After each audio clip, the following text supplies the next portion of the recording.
Assalamualaikum warahmatullahi wabarakatuh. Pemirsa, Anda kembali menyaksikan Dialog Malam bersama saya, Sandra Andriani.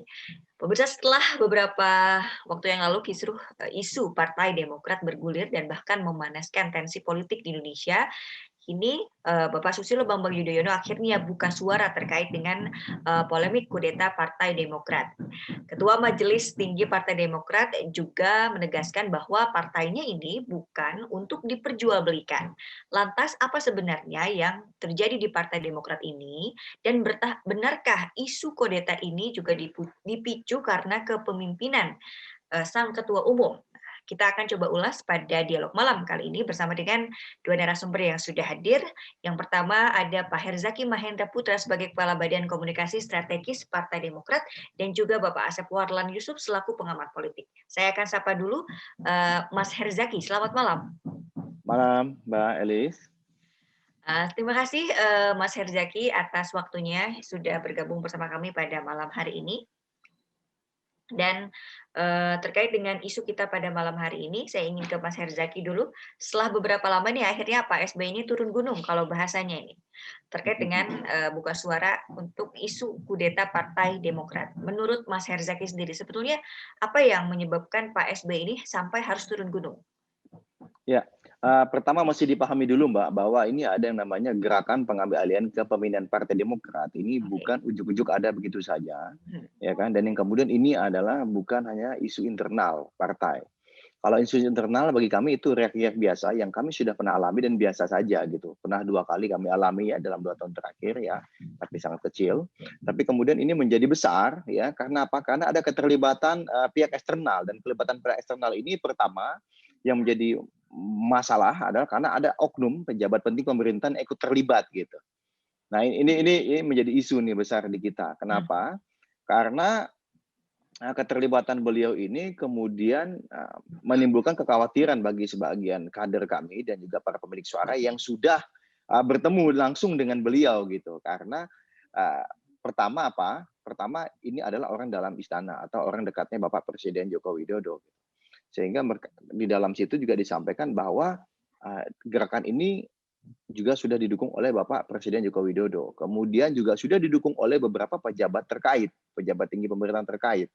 Ya, alhamdulillah memang setelah perjalanan waktu isu ini kemudian kita tahu bahwa Bapak Presiden Joko Widodo tidak terlibat dalam isu ini gitu, ya kan. Kemudian juga pejabat-pejabat penting pemerintahan lainnya baik di Menko Hukum, karena ya kan Menko Hukum Hukum ini menjadi penting gitu loh Mbak.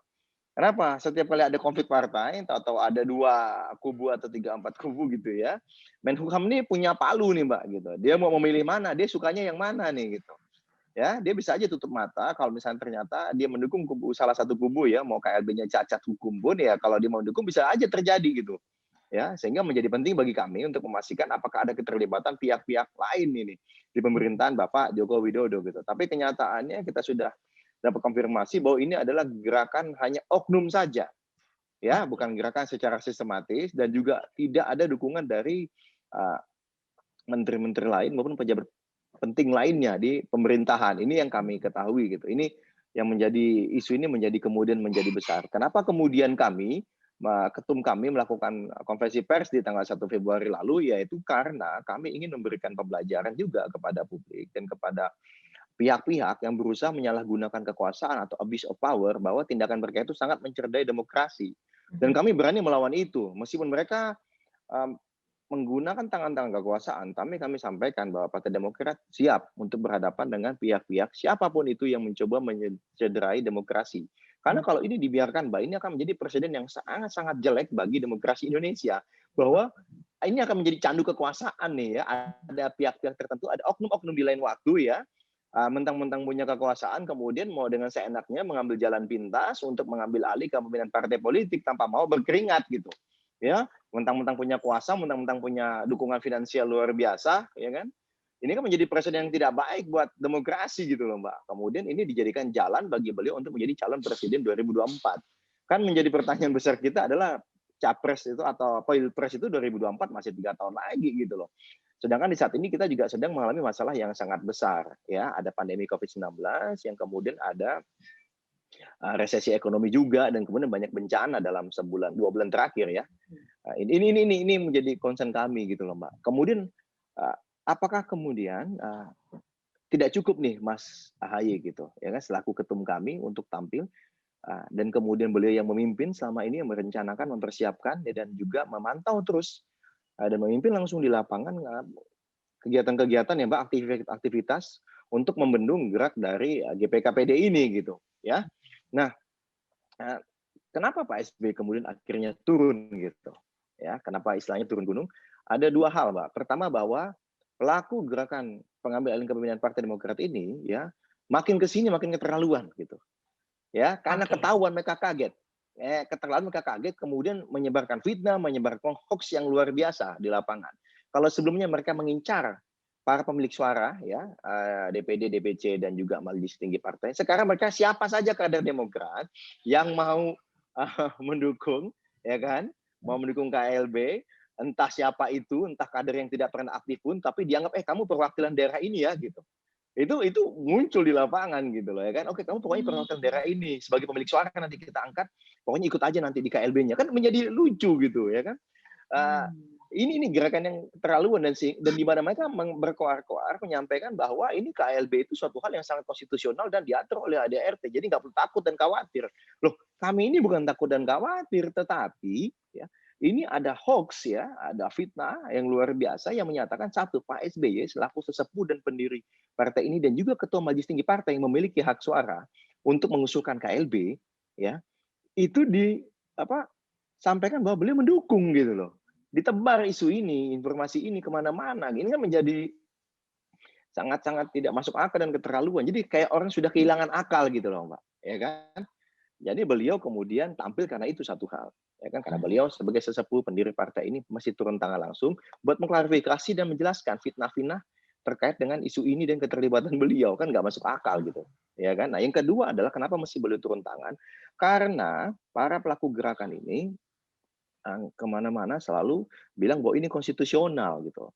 Nah beliau selaku ketua majelis tinggi partai ya sebagai satu Mbak, satu dari 3 badan, ya 3 organ di dalam organisasi kami yang punya hak untuk meminta adanya KLB.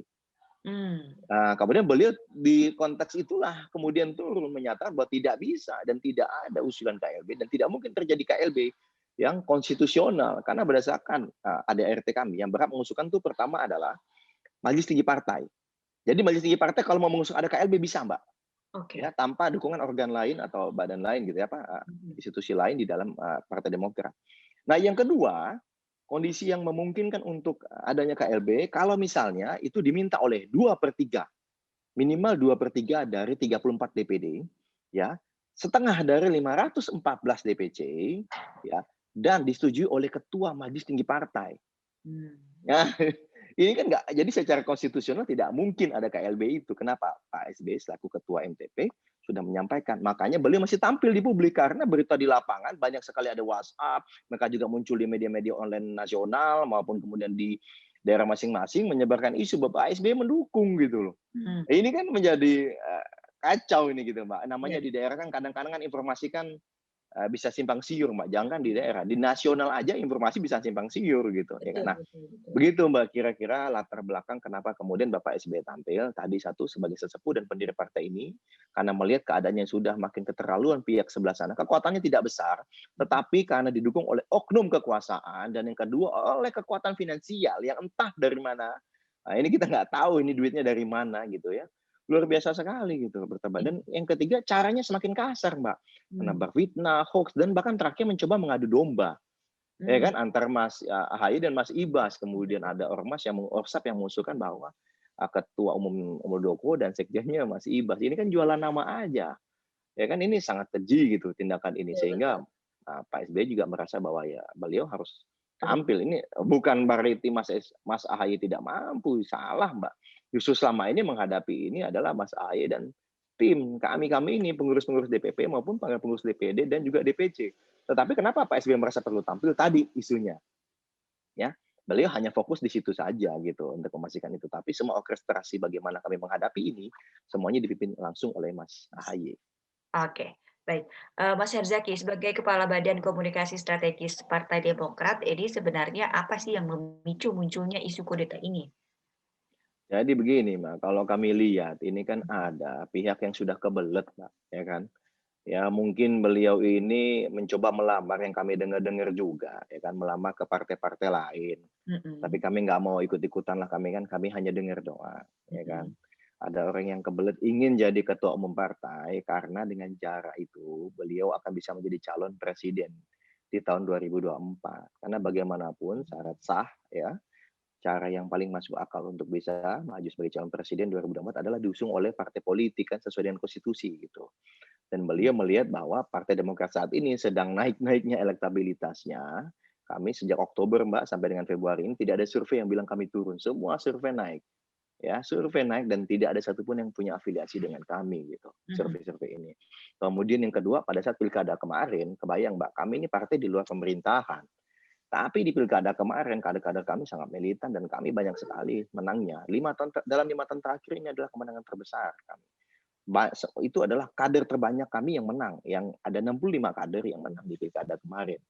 Ini terbesar selama 5 tahun terakhir, Mbak, gitu. Ini kan menjadi prestasi juga. Dan kemudian yang ketiga mungkin yang kebelet menjadi calon presiden dan ketua umum partai tanpa mau bersusah payah membangun partai ini melihat bahwa ada gairah baru, Mbak, ada semangat baru di Partai Demokrat sejak Mas AHY ini memimpin kami di bulan mmm, Maret 2020 gitu.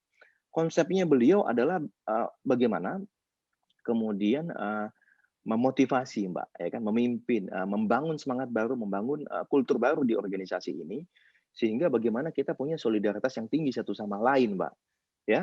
Solidaritas di internal maupun juga solidaritas dengan masyarakat yang terdampak bencana maupun musibah ya, terkait dengan pandemi COVID-19 di sekeliling kita.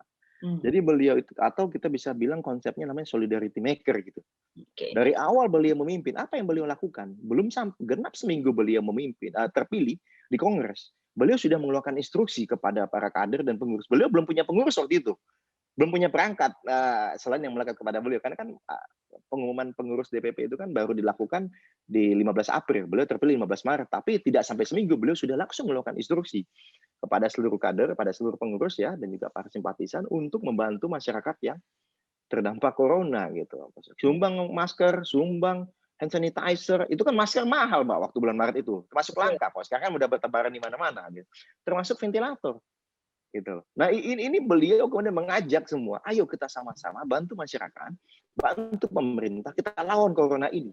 Padahal kami di dalam pemerintahan, tapi bagi kami bukan masalah di dalam atau di luar, tetapi adalah bahwa ini ada masyarakat rakyat Indonesia sedang kesulitan. Ayo kita bantu.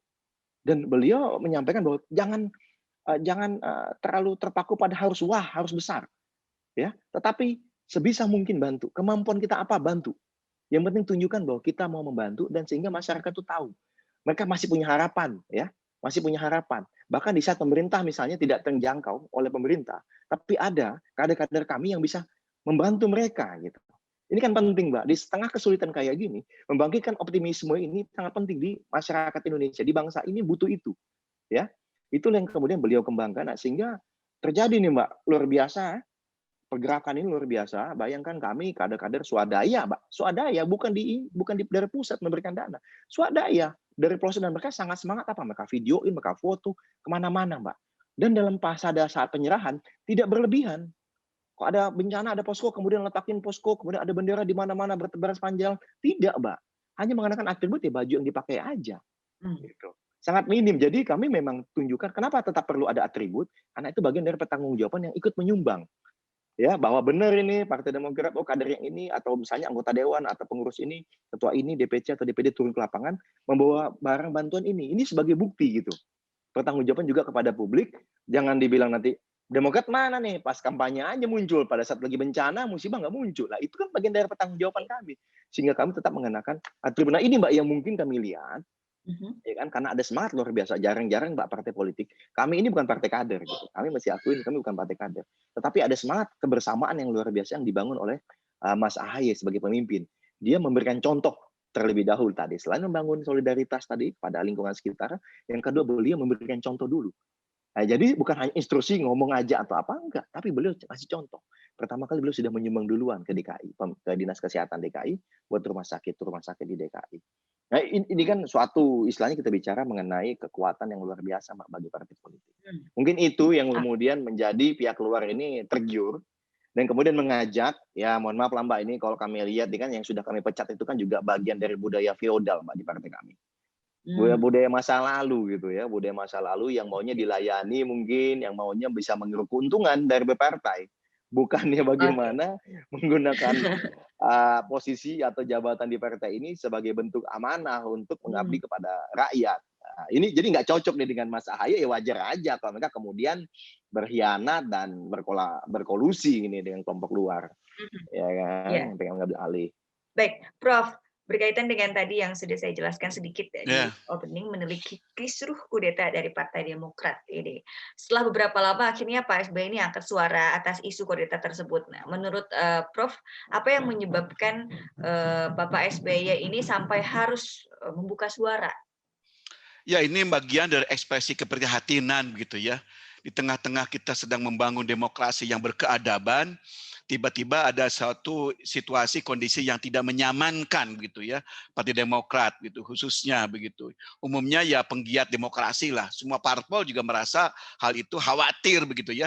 Jangan-jangan ini juga bisa bergulir kepada partai yang lain, jangan-jangan gitu ya. Maka harus diwaspadai, diantisipasi, jangan sampai ini terjadi kemudian kepada yang lain begitu. Nah, oleh karena itu Pak SBY mesti memberikan pesan kepada publik khususnya begitu ya, bahwa ini memang perlu ada sebuah upaya agar jangan sampai parpol itu diintervensi, tanda petik ya, agak diacak-acak oleh pihak eksternal begitu.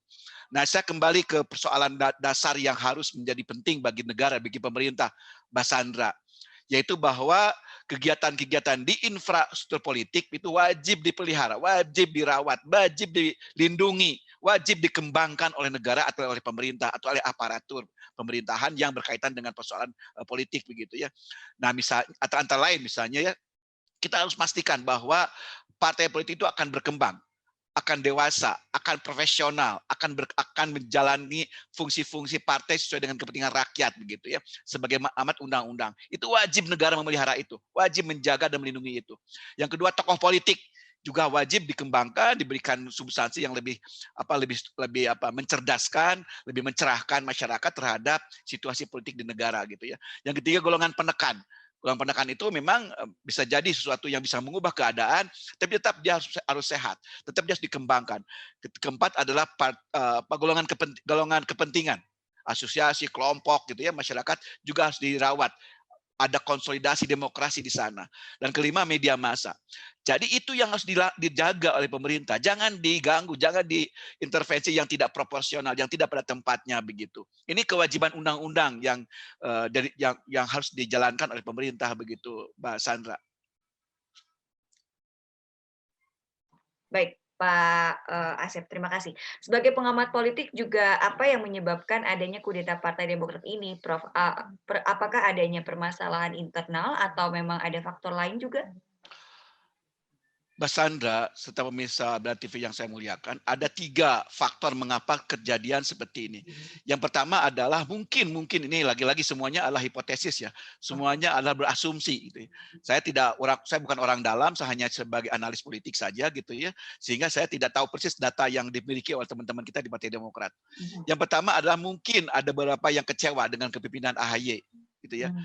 Mungkin itu ada terjadi seperti itu begitu ya, sehingga khawatir mereka tidak siap untuk menyongsong masa depan parpol, khususnya dalam waktu jangka dekat, yaitu dalam kaitannya dengan pileg dan pilpres tahun 2024. Itu yang mereka khawatir kalau itu terjadi, sehingga ada keresahan di sebagian tokoh di Demokrat.